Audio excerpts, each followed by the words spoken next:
O futuro chegou. As mudanças climáticas, alertadas por especialistas, são já uma realidade. Os eventos extremos tornam-se cada vez mais extremos e cada vez mais frequentes. A tragédia de Petrópolis, cidade serrana do Rio de Janeiro, é o exemplo brasileiro mais recente dos novos tempos. 6 horas de chuva torrencial destruíram a cidade imperial e provocaram a morte até agora de aproximadamente 200 pessoas. O Brasil está preparado para as mudanças climáticas? É possível evitar tragédias como a de Petrópolis? O quanto essas tragédias estão relacionadas às agressões ao meio ambiente e ao descaso do poder público? Eu sou Estela Mari Saldanha e converso hoje no Opinião Pernambuco com José Marengo, coordenador-geral de Pesquisa e Desenvolvimento do Centro Nacional de Monitoramento Alertas de Desastres Naturais, o CEMADEM. Professor, muito grata pela sua presença hoje aqui no Opinião Pernambuco e vamos tratar aí desse assunto, né, preocupante para nós brasileiros e para o mundo inteiro, de um modo geral. Bom, vamos lá. As chuvas de verão, e aí estou me referindo aqui ao Brasil, são fato. Elas existem, né, e a gente convive com elas há anos. Mas a impressão que a gente tem é que elas estão cada vez mais extremas. Duas perguntas para o senhor. O quanto isso é reflexo das mudanças climáticas e o quanto essas mudanças climáticas, guardadas aí as suas particularidades, estão relacionadas às agressões ao meio ambiente?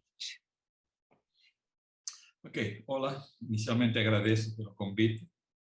Na verdade, o verão é a estação chuvosa. Espera-se que chova, não? E uma coisa que sim é um fato, podemos dizer, em todo o mundo, não só no Brasil, é que as chuvas, em geral, os eventos extremos climáticos estão virando mais extremos e mais frequentes. Não podemos mencionar, por exemplo, furacões, podemos mencionar na Europa as ondas de calor e secas, as ondas de frio, enfim, todos esses eventos são extremos. Agora, para o caso do Brasil, o que podemos mencionar é que este verão de 2022 e de 2021, dezembro, onde nós tivemos os eventos no sul de Bahia e norte de Minas, não? Chuvas intensas, onde no mês de dezembro, por exemplo, a climatologia na região de lá é 200 milímetros, em algumas estações choveu 800 milímetros, o seu volume de água muito maior. E nós tivemos, além de Petrópolis,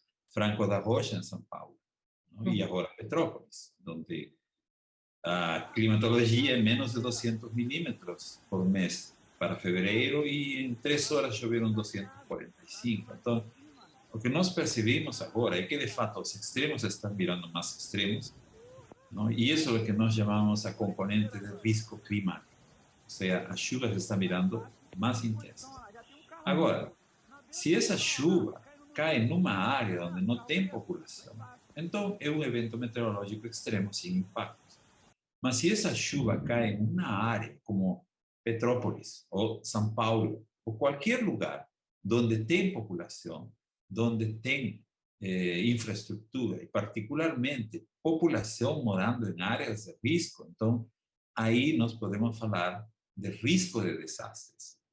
E aí onde estão os acontecimentos em Petrópolis, por exemplo. Ou seja, o risco climático que nós já estamos estudando e que pode ser previsto em termos de uma previsão de tempo, e o risco de desastre, que é essa componente que nada tem a ver com o clima, que é parte da ação humana, a ocupação de áreas vulneráveis, as várzeas perto dos rios ou dos córregos, a ocupação, as casas umas juntas de outras em áreas com declive de quase 45 graus, na Serra em Petrópolis, como também em Campos de Jordão ou outras áreas de serra. Então, essa combinação é digamos, a receita letal que produz desastres e que leva a mortes. Não? Ou seja, não é que a chuva mata 100 pessoas, é o desastre associado a um extremo de chuva, que ainda que tenha sido previsto, afeta uma área onde a população não tinha onde ir, não tinha segurança, as casas estão todas umas juntas com outras, e pior ainda, as pessoas, às vezes, e os tomadores de decisão não têm percepção de que uma chuva intensa para pessoas que moram em áreas de risco pode significar a morte. Então, o que vemos agora é essa combinação letal que realmente é o que está matando pessoas. Professor, se a gente pegar o exemplo trágico de Petrópolis, a gente é obrigado a chegar à conclusão de que as cidades brasileiras não estão preparadas para esses eventos climáticos extremos. E o senhor acabou de falar que se essas chuvas caem em áreas desabitadas, é só um fenômeno climático. Se elas caem em áreas habitadas, a gente tem aí o exemplo de Petrópolis. Eu só queria te pedir a confirmação, torcendo para que o senhor diga não, a gente não pode generalizar, não são todas as cidades brasileiras que não estão preparadas para esses eventos climáticos extremos. E eu te pergunto se são, de um modo geral, todas elas despreparadas para lidar com essa situação.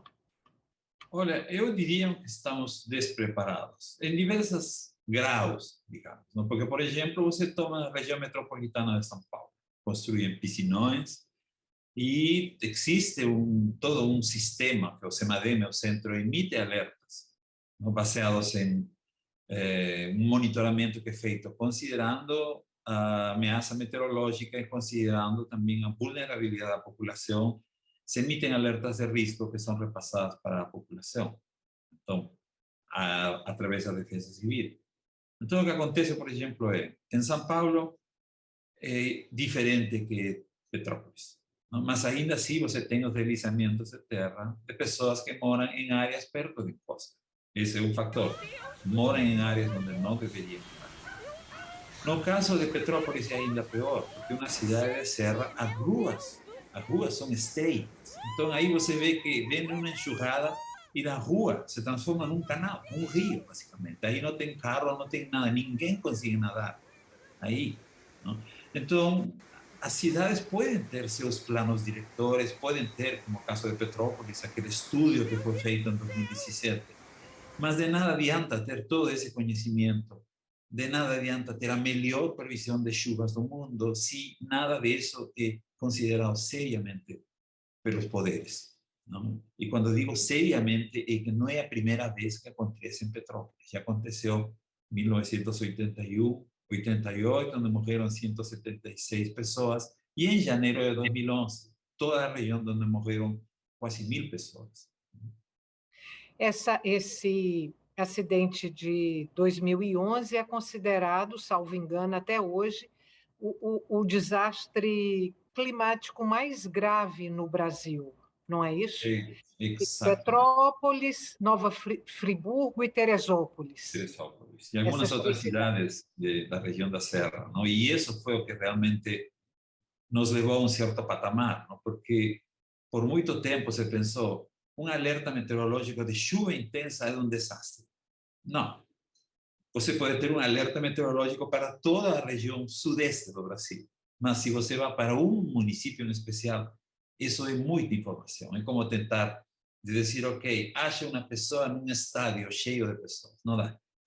Então, depois de 2011, o governo federal criou o CEMADEM justamente para ter um centro onde se faça monitoramento e previsão de risco de desastre, que não é uma previsão meteorológica, é uma previsão de um risco de desastre, de enxurrada, deslizamentos de terra, enchente, associados aos extremos. Não? Então, aí que começou todo esse histórico, essa governança do sistema de desastre, mas de fato foi consequência do pior desastre conhecido até o momento, não? De mais de 1.000 mortos e centos de pessoas desaparecidas na Serra do Rio, em janeiro de 2011. Professor, eu li um artigo seu, publicado agora, dia 16, no estado de São Paulo, o senhor comentando aí esses acidentes, né, extremos climáticos. E o senhor fala na urgência de políticas públicas de moradia para que se consiga evitar o desastre. Eu vou pedir para o senhor detalhar o que o senhor considera, nesse contexto, nessa situação, políticas públicas adequadas, para que a gente não veja acontecer de novo o que aconteceu em 2011 e o que aconteceu agora em Petrópolis. Bom, eu não sou especialista em políticas públicas, eu vejo mais pelo lado cientista e vejo com frustração quando o trabalho científico que uno faz, ainda assim pessoas morrem. E triste ver as notícias, famílias inteiras, mulheres grávidas, crianças que têm uma vida na frente e terminam morrendo devido a algo que poderia ter sido evitado. Então, uma das coisas que é importante, por exemplo, a vulnerabilidade das populações. O Serviço Geológico do Brasil faz um mapeamento de vulnerabilidades, áreas de risco para enchentes, enxurradas, que deveria ser considerado seriamente e não construir aí. Mas continuam construindo e ainda se cobram IPTU, gás, água, asfalto e tudo isso. Não? E também construir em áreas próximas de córregos, os rios. Em 20 anos o rio nunca saiu, agora decidiu sair e levou todo mundo que estava aí. Então, quando eu digo políticas públicas, é um pouco o cuidado que tem que ter de não permitir construções em áreas de risco. Por exemplo, algumas das casas que foram interditadas em janeiro de 2011, em Petrópolis, voltaram a ser habitadas recentemente, porque as pessoas não tinham onde morar. E alguns dos que sobreviveram em janeiro de 2011 morreram em fevereiro de 2022, consequência de um desastre similar. Não? E uma das coisas mais importantes é a rota de fuga. Rota de fuga. Por exemplo, no Peru, eu nasci em Lima, que é uma cidade costeira, e Peru tem terremotos. E cada vez que tem um terremoto, se dispara um alerta de tsunami. O que acontece? Já tem identificadas áreas elevadas, áreas de proteção para tsunamis, estão marcadas. A população já sabe que assim que acontecer um terremoto, está preparado. Se a sirene de tsunami dispara, todo mundo vai de carro, bicicleta, como seja possível para essas áreas. Mas já estão identificadas. Aqui, se você tem um alerta, por exemplo, uma alarme dispara, ou uma sirene dispara, aonde que você vai? Aí que está, onde? Não? O que é importante é ter essas áreas seguras, não áreas seguras para levar as pessoas depois à igreja, à escola, depois do desastre, para justamente evitar que essas pessoas sejam levadas pela enxurrada. Mas o mais importante é criar essa percepção nas pessoas que uma sirene de alarme não é para brincar, que uma chuva intensa pode gerar um desastre e isso se comprovou que é fato. Muitas pessoas morreram porque simplesmente não queriam sair de casa, porque não acreditavam na previsão, porque queriam levar seus 8 ou 9 bichinhos que não conseguiam carregar de uma vez.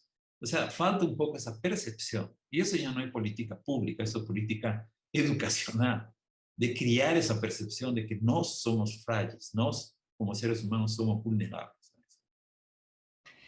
Professor, infelizmente a gente vive um momento hoje no país de negacionismos. E um desses negacionismos é o negacionismo climático. Em que medida, na sua percepção, esses acontecimentos recentes, porque veio ali a Bahia, depois veio Minas Gerais, e afetando também ali, pelo menos uma cidade histórica, que foi Ouro Preto, Sim. São Paulo, Rio de Janeiro.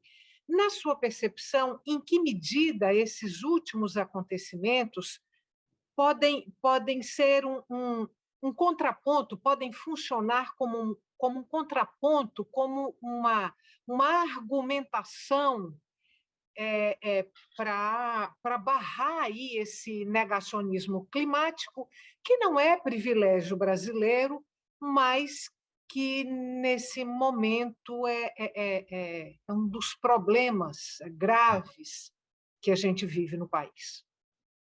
Olha, uma das causas de aumento na frequência de extremos e intensidades da parte do que chamamos a crise climática, o risco climático, é justamente o aquecimento global. Ou seja, o aumento da temperatura altera a circulação atmosférica, a mudança do uso da terra, ou seja, construção, desmatamento, tudo isso altera os ciclos hidrológicos e acelera o ciclo hidrológico. Isso que gera chuvas violentas. Não? Então, indiretamente podemos dizer que o aquecimento global vai junto com o aumento nos extremos. Isso já é um fato observado. Agora, nós temos que ter um pouco de cuidado quando uno faz atribuições, porque, por exemplo, dizem a seca de São Paulo é consequência do desmatamento da Amazônia. Na verdade, não é assim.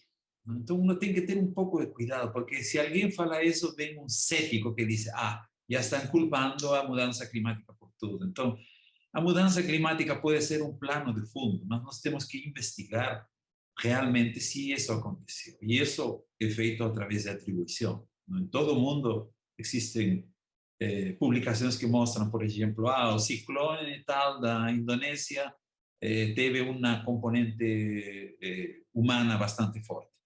Ou a seca de São Paulo de 2013 e 2014 não foi mudança climática, foi variabilidade natural do clima. Não? Ou seja, um processo. Mas, enfim, de qualquer forma, tudo isso vai consistente com o aquecimento global. Então, os céticos, que são poucos, afortunadamente, no país, mas fazem muito ruído, na verdade, as evidências científicas mostram que estão errados. Não?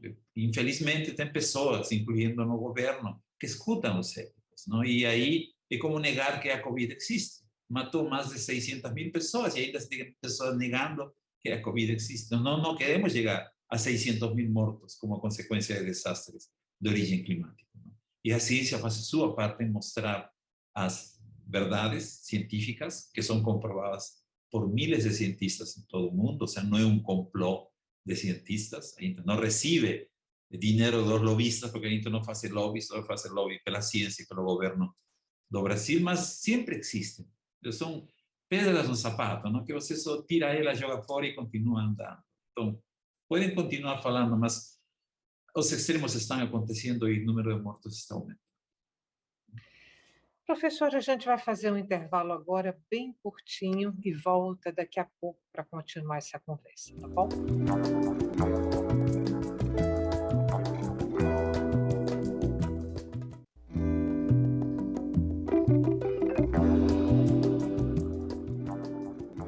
Estamos de volta para o segundo e último bloco do Opinião Pernambuco. O tema de hoje do nosso programa são os desastres climáticos no Brasil. Eu sou Estela Maris Saldanha e converso com José Marinho, coordenador-geral de pesquisa e desenvolvimento do Centro Nacional de Monitoramento e Alertas de Desastres Naturais, o CEMADEM. Professor, vamos abrir esse bloco? Vamos falar do CEMADEM, porque ele começa a existir ali depois daquele desastre de 2011. Nós falamos sobre ele no bloco anterior, né? Provocou aí a morte de quase 1.000 pessoas, e é quando o CEMADEM passa a existir com a expectativa nossa, assim, grande, de que tragédias como aquelas não mais aconteceriam. E a gente tem agora essa coisa dolorosa de Petrópolis.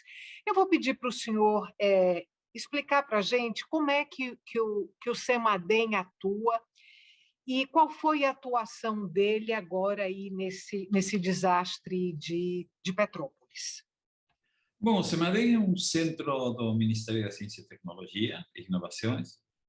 A razão do CEMADEM é justamente aquela de que nós chamamos de redução de risco de desastres.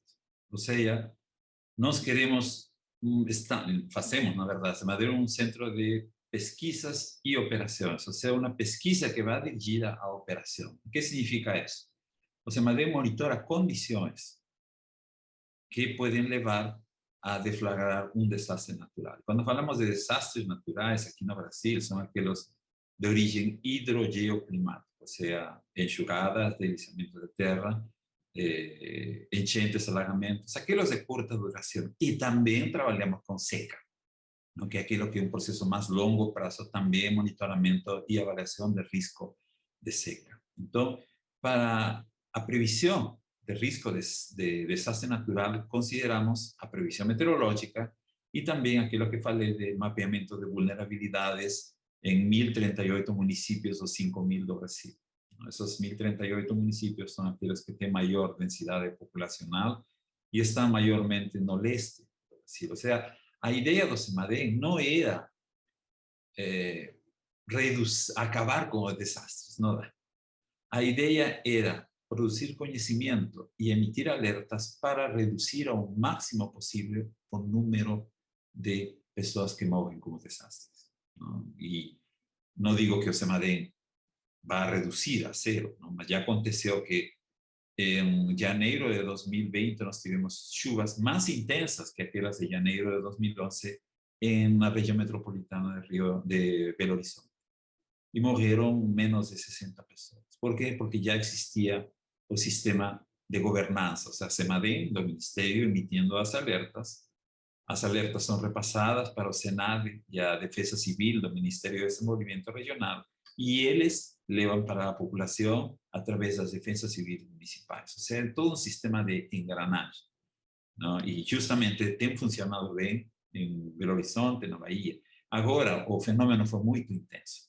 As previsões acertaram de chuva, no sentido de dizer vai chover em tal área, mas não acertaram na quantidade. Choveu muito, não? E quando você diz previsão em Petrópolis, se fala de toda a cidade, mas na verdade choveu muito mais em uma parte da cidade que em outra. Então, esse tipo de previsão foi subestimado. E aí veio a combinação com as ações que a população não queria sair, as áreas de risco que foram identificadas em 2011 ainda continuavam com pessoas morando aí, e isso levou realmente a essa violência, não, nos desastres, não? E a Defesa Civil recebeu as alertas, o desastre foi previsto, mas o problema às vezes é a implementação da alerta. As pessoas não estão preparadas, a população às vezes não acredita na previsão, e é aí que vem depois as consequências. As verbas para o trabalho de vocês, professor, vocês trabalham com volume de recursos confortável, são verbas apertadas.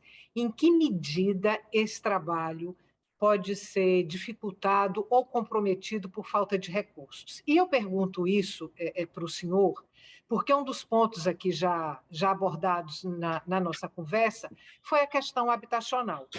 E a gente tinha um programa de habitação popular no Brasil, o Minha Casa Minha Vida, que virou Casa Verde e Amarela, que quando saiu um e entrou o outro, a redução de verbas foi na ordem de 80% ou 90%. Ou seja, com essa redução de verbas, não se resolverá o problema habitacional do Brasil, e pessoas continuarão morando em áreas impróprias e continuarão morrendo com esses acidentes climáticos. Então, pensando aí nesse problema habitacional e na falta de recursos para moradia no Brasil, eu te pergunto sobre as verbas com as quais os senhores trabalham para minimizar aí as tragédias decorrentes dos acidentes climáticos. Bom, na verdade, nosso centro, como todos os outros centros do governo de pesquisa, temos sofrido a redução no orçamento. No nosso caso, talvez foi menor que a redução do orçamento do INPE, por exemplo, mas no nosso caso nós tivemos que ser mais conscientes, não? Por exemplo, nós temos nossa própria rede meteorológica, hidrológica e de movimento de massa, não? Então, às vezes tivemos que fazer a escolha de Sofia, não? Se tem 15 estações para manter, vamos a manter apenas 5. Por quê? Porque tem que pagar diárias, passagem, não temos como. Então, a ideia foi tentar de ser o mais eficiente possível com os poucos recursos. recursos. E, obviamente, nosso serviço é 24 horas por dia, 7 dias por semana. Não? E aí, não temos mais concursos. O ideal seria ter mais concursados, ter mais pessoal aqui que dê apoio. Não? Porque, como se me deu um centro novo, deve ter umas 150 pessoas, mais ou menos, entre funcionários e terceirizados. Mas estamos, como quem diz, sobrevivendo. Poderia ser melhor, sim, não? Mas estamos andando dentro do possível. Professor, eu tenho 2 minutos para fechar o programa e eu vou pedir para o senhor, nesse tempinho que nos resta, a contar de hoje, quanto tempo o senhor acha que seria necessário para as cidades brasileiras, se possível fosse, estarem completamente equipadas e preparadas para lidarem com esses eventos climáticos, diminuindo aí a extensão da tragédia, do número de mortos, do número de desabrigados, diminuindo o tamanho da dor que a gente está enfrentando hoje por conta de Petrópolis. Pergunta um pouco difícil. O único que eu poderia dizer é que agora que está acontecendo, daqui a um par de meses nós deveríamos nos preparar para o verão do próximo ano. Entendeu? Já ir com muita antecedência, porque todo isso demanda equipamento, pessoal da Defesa Civil, proteção, limpeza dos esgotos e dos bueiros, tudo isso tem que ser feito com muita antecedência. Não? E é claro também, vai demorar criar essa percepção de desastres naturais na população. E também, quando muda o governo, muitas vezes muda a Defesa Civil, e aí que vem o problemático, porque a Defesa Civil é quem implementa as alertas, ou seja, vai demorar muito tempo. Mas eu acho que o principal, pelo momento, é pelo menos convencer a população que desastre mata. Excesso de chuva produz um desastre que afinal vai matar. E isso pode ser coisa que talvez possa ser feita em alguns anos. Professor, muito obrigada mais uma vez pela sua participação no Opinião Pernambuco. Volte outras vezes com boas notícias. Obrigada. Eu que agradeço pelo convite. Prazer.